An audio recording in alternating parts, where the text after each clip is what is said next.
ይሄኛው ውድ ስጦታ እንግዲህ ለዶክተር አረግ ነው የመጣው። ሞራል የለም።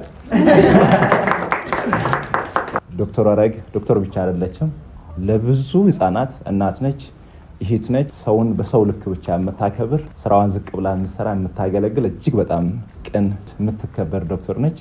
ዶክተር እግዚአብሔር ለአንቺ እድሜና ጤና ይስጥሽ። እግዚአብሔር በመንታ ልጅ በሴትና በወንድ ነው የባረከ። ይሄ በረከት እንግዲህ ለኔ የሚድረሰኝ እናንተን የሰማን ይስማል። አሜን አሜን። በተለይም ደግሞ ልጅ መውለድ እየፈለጉ ልጅ እየተመኙ ልጅ ያላገኙ አሉና እግዚአብሔር እንዲህ በድንገት በመንታ ልጅ ይባርካችሁ። አሜን አሜን አሜን።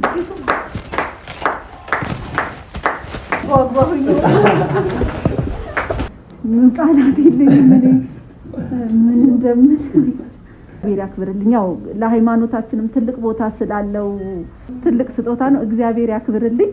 በተለይም ደግሞ ቤተዛታ ሆስፒታል ያለምንም ክፍያ ሙሉውን ሰርቪስ በነፃ ነበር ሲያገዙን ሲያገለግሉ የነበሩት። ቤተዛታ ሆስፒታልን እግዚአብሔር ይባርካችሁ።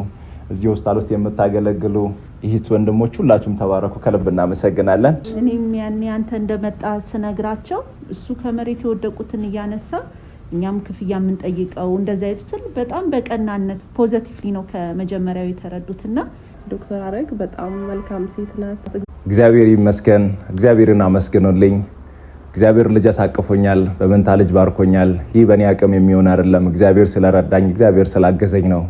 የኢትዮጵያ እናቶች፣ የኢትዮጵያ አባቶች፣ የኢትዮጵያ ሕዝብ ጸሎት፣ ዱዓ፣ ምርቃት ሰምቶ በልጅ ባርኮኛል። እንዲህ አይነት ደስታ እንዲህ አይነት በረከት እናንተ ቤትም ይግባ። እግዚአብሔር ልጅ ለምትፈልጉ ሁሉ እንዲህ በመንታ ልጅ ይባርካችሁ።